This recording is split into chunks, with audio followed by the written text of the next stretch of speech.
சாதிகள் இல்லையடி பாப்பா என்று பாடியவனை பாப்பான் என்று நமக்கு கற்பித்ததுதான் பெருந்தோம். திருப்பி நான் வந்து என்ன சொல்ல வேண்டியது இருக்கு? பாரதி ஒரு பாப்பான். ஏன்? மனித பிறப்பே உயர்ந்தவன் தாழ்ந்தவன் என்று பாகுபாடு பாராட்டாது எல்லாரையும் சமமாக பார்ப்பான். அதனால் அவன் பார்ப்பான். இப்ப எவனாவது பாரதிய பாப்பான்னு சொல்லுவ? நீ எவனாவது சொல்லுவியா? பெருமை தமிழின் ஒளி உலகெங்கும் பரவ செய்வேன். இல்லை என்றால் என் பெயரை மாற்றி வையுங்கள், சுப்பிரமணிய பாரதி என்ற தன் பெயரை மாற்றி வையுங்கள் என்று பெருங்குரல் எடுத்து பாடிய பாவலன் என் பாட்டன் பாரதியை மறந்துட்டு போற்றாது தமிழ் சமூகம் எப்படி ஆவாலும்? எந்த பிராமண எதிர்ப்பை காட்டி நீ திராவிட இருப்பை காட்டினியோ அதே பிராமண கடப்பாறை கொண்டு இந்த பாலடைஞ்ச கட்டடத்தை நான் இடிக்கிறேன். பாட்டு வரலாற்றை எப்படி திரிக்கிறீர்கள்? நீ திராவிட கோட்டையை எந்த கடப்பாறை கொண்டு இடிக்க போகிறாய்? இடித்தால் என்ன ஆகும்? வந்தோனே சொன்னாரு கல்லூரியினுடைய முதல்வர், புதுமை பெண் திட்டம் என்று சொல்லி இன்றைக்கு முதலமைச்சர் கொண்டு வந்திருக்கிறார்களே, ஏன் இங்க மாணவிகள் அதிகம் இருக்கிறாங்கன்னு பாத்தீங்களா? 60 விழுக்காடு மாணவிகள் இருக்கிறார்கள், 40 விழுக்காடு மாணவர்கள் இருக்கிறார்கள். அதாவது ஆண் பிள்ளைகள் 40 விழுக்காடு இருக்கிறீங்க, பெண் பிள்ளைகள் 60 விழுக்காடு இருக்கிறாங்க. இந்த திட்டம் வருவதற்கு முன்னால் மாணவிகள் சேர்க்கை இந்த கல்லூரியில் 25 விழுக்காடு இருந்தது. இந்த திட்டம் வந்ததற்கு பிறகு 42 விழுக்காடாக மாணவிகள் சேர்க்கை உயர்ந்திருக்குதுன்னு கல்லூரி முதல்வர் இப்ப என்கிட்ட சொன்னார். இது யாரால வந்துச்சு? நீ சொல்ற அந்த கடப்பாறையால வந்துச்சா அல்லது திராவிட இயக்க கோட்டையால வந்துச்சா? எதால வந்துச்சு? அது வள்ளுவரை படித்திருக்கிறார், சிலப்பதிகாரத்தை இளங்கோவன் எழுதினார், அவரை படித்திருக்கிறார், இவரை படித்திருக்கிறார், எல்லாரும் படிச்சாங்க. எங்க அப்பா அம்மா படிச்சாங்களா? என் தாத்தா பாட்டி படிச்சாங்களா? இந்த பிள்ளைங்களுடைய தாத்தா பாட்டி படிச்சாங்களா? அவங்க அப்பா அம்மா படிச்சாங்களா?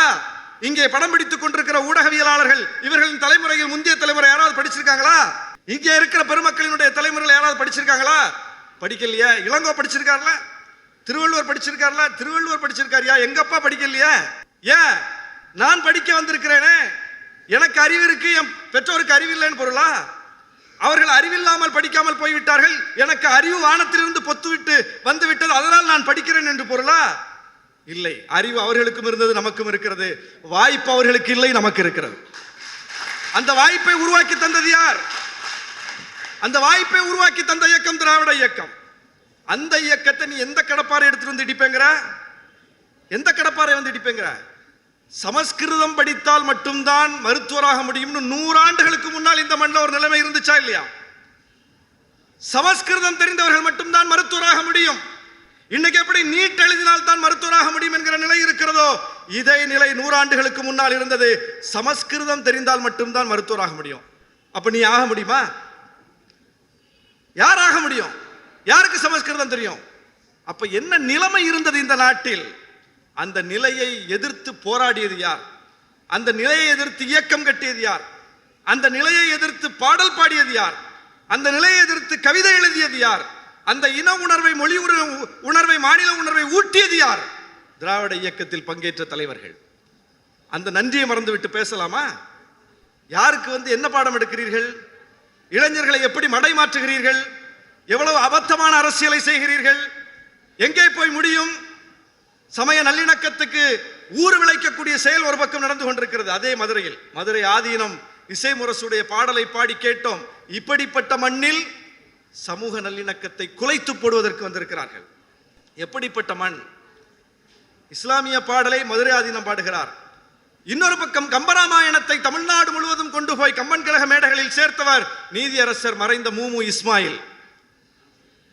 எப்படி ஒரு 2 பக்கம் இருக்கு பாருங்க உறவு. கம்பராமாயணத்தை கொண்டு போய் சேர்த்தவர் யார்? மூமு இஸ்மாயில். இசை முரசு பாடலை பாடுவது யார்? மதுரை ஆதீனம். இதுதான் தமிழ்நாடு. இப்படிப்பட்ட தமிழ்நாட்டில் இன்னைக்கு என்ன வேலை பார்க்கிறார்கள்? காலங்காலமாக எல்லா ஆட்சி காலத்திலும், எல்லா முதலமைச்சர் காலத்திலும் எந்த இடத்தில் கார்த்திகை தீபம் ஏற்றப்பட்டதோ அதே இடத்தில் எந்த மாறுபாடும் இல்லாமல் இந்த ஆண்டும், இந்த ஆட்சியிலும், இந்த முதலமைச்சர் காலத்திலும் தீபம் ஏற்றப்பட்டிருக்கிறது. எதையாவது மாத்தினாரா முதலமைச்சர்? இந்த ஆட்சி எதையாவது டிஸ்டர்ப் பண்ணிச்சா?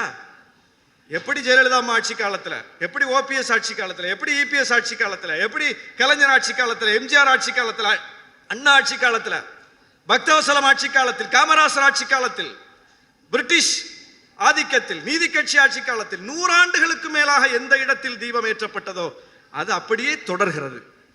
இப்ப அதை வந்து ரீலோகேட் பண்ணணும்னு பேசுறது யாரு?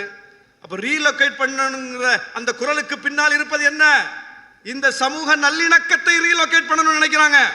வட மாநிலங்களில் ஊறி போயிருக்கிற மத வெறிவை ரீலோகேட் பண்ணி தமிழ்நாட்டுக்கு கொண்டு வரணும்னு நினைக்கிறாங்க. இதை அனுமதிக்க முடியுமா? இதை அனுமதிக்க கூடாது.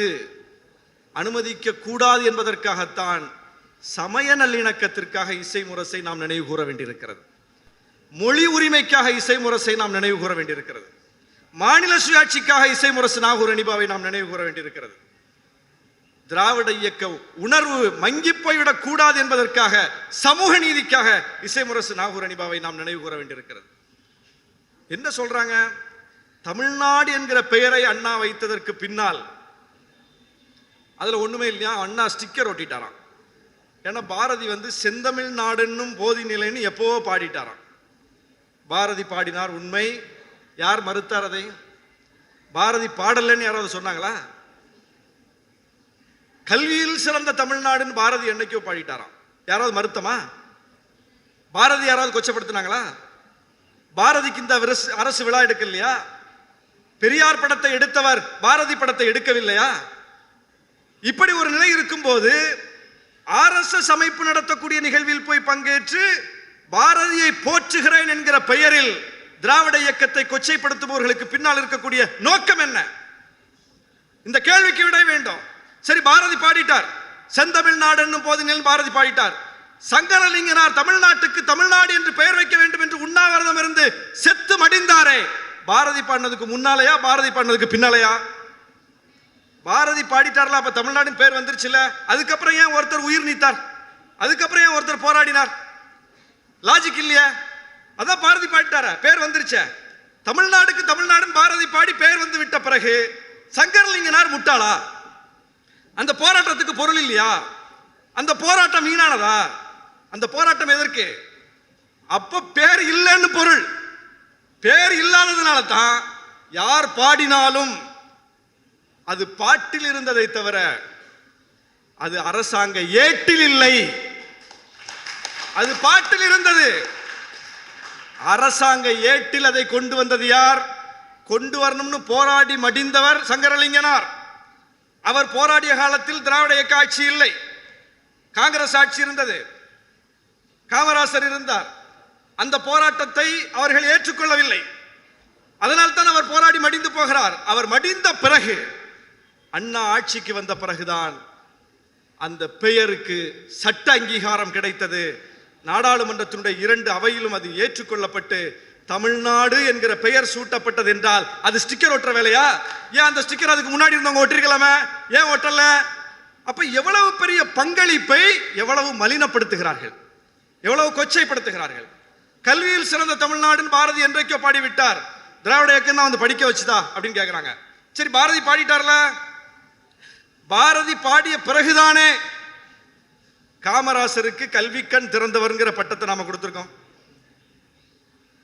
பாரதி பாடிட்டாரு கல்வியில் சிறந்த தமிழ்நாடுன்னா அதற்கு பிறகுதான காமராசருக்கு நாம வந்து கல்வியில் சிறந்தவர், கல்விக்கண் திறந்தவர்ங்கிற பட்டத்தை கொடுத்திருக்கிறோம். பாரதி பாடிய பிறகு கல்விக்கண்ணை திறக்க வேண்டிய தேவை ஏன் காமராசருக்கு இருந்தது? காமராசருக்கு ஏன் அப்படி ஒரு பட்டம் கிடைத்தது? அப்போ கல்வி நிலையங்கள் யாரோ சிலரின் கட்டுப்பாட்டில் இருந்தது, எல்லாருக்குமாக இல்லை. பள்ளிக்கூடங்கள் மூடப்பட்டன. குருகுல கல்வியாக திண்ணை பள்ளியாக ஒரு சாராருக்கு மட்டுமே இருந்ததை வெகுமக்கள் பள்ளியாக மாற்றியது காமராசருடைய காலம். அது ஒரு சமூக நீதி காலம். மதிய உணவு திட்டத்தை மக்கள் இயக்கமாக முன்னெடுத்த காலம். கல்வியை கொண்டு எல்லா மக்களுக்கும் சேர்த்த காலம். எனவே காமராசரை என்ன சொல்லுகிறோம்? போற்றுகிறோம், நெஞ்சில் வைத்து போற்றுகிறோம். தமிழ்நாட்டில் உள்ள ஒவ்வொரு பிள்ளைகளும் இன்றைக்கு தலை நிமிர்ந்திருக்கிறோம் என்றால் காமராசரின் பங்களிப்பு மகத்தான பங்களிப்பு. போற்றுகிறோம். அப்ப கல்விக்கண் திறந்த காமராசர்னு சொல்றோம். ஏன்? பாரதி பாடினாலும் எல்லா மக்களுக்கும் கல்வி வந்து சேரல, அதற்கு காமராசர் வேலை பார்த்தாருன்னு சொல்றோம். அந்த வேலையை தானே இன்னைக்கு அரசு பார்த்துக்கிட்டு இருக்கு. அந்த வேலையை தானே 100 வருஷமா திராவிட இயக்கம் பார்த்திருக்கு. அந்த நோக்கத்திற்காகத்தானே இங்கே இருக்கக்கூடிய அம்பேத்கர் இயக்கங்கள், பெரியார் இயக்கங்கள், மார்க்ஸ் இயக்கங்கள் 100 ஆண்டுகளுக்கு மேலாக போராடி கொண்டிருக்கிறோம்.